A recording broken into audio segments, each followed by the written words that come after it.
Perhaps a familiar critique of Bitcoin is that it does not scale, in the sense that, as it is currently implemented, the network is not capable of supporting a global payment system that requires many thousands of transactions per second.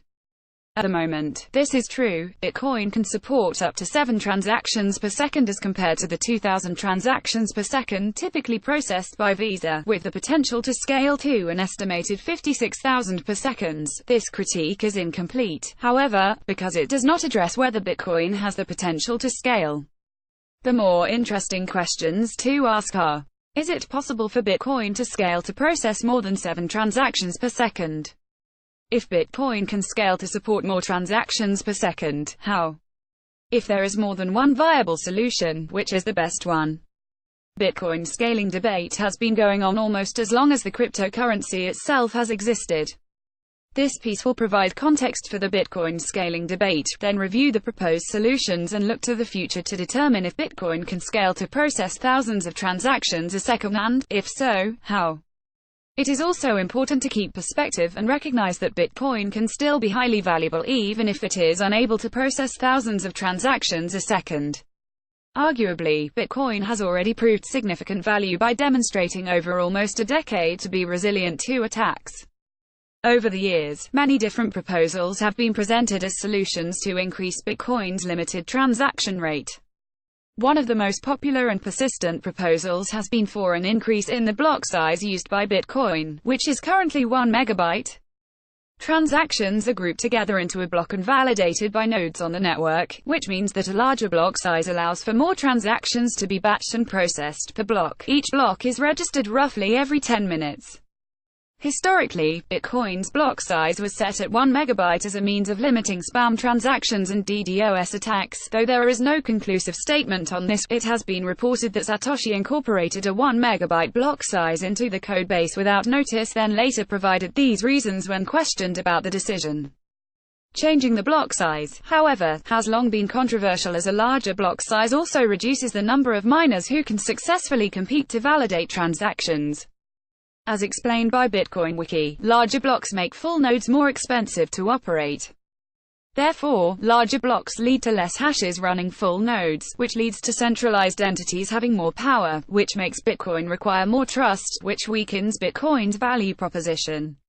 For this reason, some in the community are concerned that increasing the block size of Bitcoin would put the decentralized nature of the network at risk. More recently, Bitcoin soft forked. Here is an explanation of cryptocurrency forks to incorporate segregated witness (SegWit), which Wikipedia explains as an update aimed at solving transaction malleability, a known weakness in Bitcoin's security. Segregated witness is a system by which the signature data is segregated from other transaction data. Segregated witness has been proposed as a solution for scaling, and has impacts in 2 ways. It changes how data is stored in each Bitcoin block. SegWit provides a boost in transaction capacity while remaining compatible with earlier versions of Bitcoin software. It fixes transaction malleability that has been a roadblock for other Bitcoin projects. SegWit allows for an easier implementation of the Lightning Network. This ongoing debate led to a hard fork of Bitcoin in August 2017 and the creation of Bitcoin Cash, which replicates the original Bitcoin protocol but increased block size is to 8 megabytes. Find more on the differences here. As described above, segregated witness (SegWit) was implemented as a soft fork to Bitcoin in July 2017, which doubled the amount of information stored in each block. Perhaps more importantly for Bitcoin's long-term scaling potential, SegWit also enables second-layer transaction networks like Lightning Network.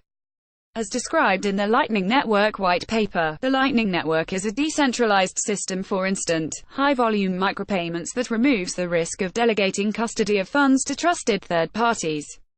Micropayments, or payments less than a few cents, are inconsistently confirmed, and fees render such transactions unviable on the network today.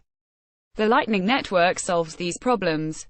It is one of the first implementations of a multi-party smart contract, programmable money, using Bitcoin's built-in scripting. The Lightning Network is leading technological development in multi-party financial computations with Bitcoin. Lightning Network introduces a solution to Bitcoin's scaling problem by enabling transactions to take place off-chain, which removes burden from the network. As the white paper continues, it is implemented as follows. Funds are placed into a two-party, multi-signature channel, Bitcoin address. This channel is represented as an entry on the Bitcoin public ledger. In order to spend funds from the channel, both parties must agree on the new balance. The current balance is stored as the most recent transaction, signed by both parties, spending from the channel address. To make a payment, both parties sign a new exit transaction spending from the channel address. All old exit transactions are invalidated by doing so. The Lightning Network does not require cooperation from the counterparty to exit the channel. Both parties have the option to unilaterally close the channel, ending their relationship. Since all parties have multiple multi-signature channels with many different users on this network, one can send a payment to any other party across this network. Lightning Network essentially brings a smart contract-like capability to Bitcoin transactions in a way that allows transactions to take place off-chain. Lightning is still at an early development stage but has shown promise in potentially reducing the transaction load faced by the Bitcoin network. Lightning Network also introduces the technology for other second-layer off-chain approaches, like Plasma 4 or Ethereum. These second-layer networks show the most concrete progress towards scaling Bitcoin's transaction rate. Inevitably, increasing the block size will be reintroduced as a solution just as it has for the past few years. The debate will continue about just how much risk increasing block size creates for a potential loss of decentralization. One important note, however, about the practicality of increasing the block size used is that increasing the block size only improves transactions per second linearly. Increasing Bitcoin's block size to 8 megabytes, as Bitcoin Cash has done, would only enable a theoretical 56 transactions per second, 7 TXS*8x increase in block size, while global payment networks like Visa regularly process 2,000 transactions a second.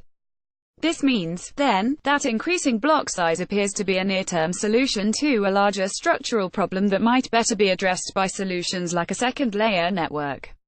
It is too early to tell if Bitcoin will be able to scale to accommodate thousands of transactions a second or if the community even collectively agrees it should. If it does end up scaling, it will be fascinating to see if the changes required come from modifications of the underlying blockchain or if they come from solutions up the stack, like second-layer networks, that maintain the traditional Bitcoin blockchain layer but build on top of it. History suggests that Bitcoin developers strongly prefer maintaining the current block size and protocol and would much rather see adaptations built on top to accommodate transaction volume. Additionally, new developments like SegWit may enable solutions that cannot be anticipated. I'm trying something new. If you'd like to chat about cryptocurrencies or anything else technology related, drop me a line at filchglazer@gmail.com. Note, I do not and will not provide investment advice or recommendation.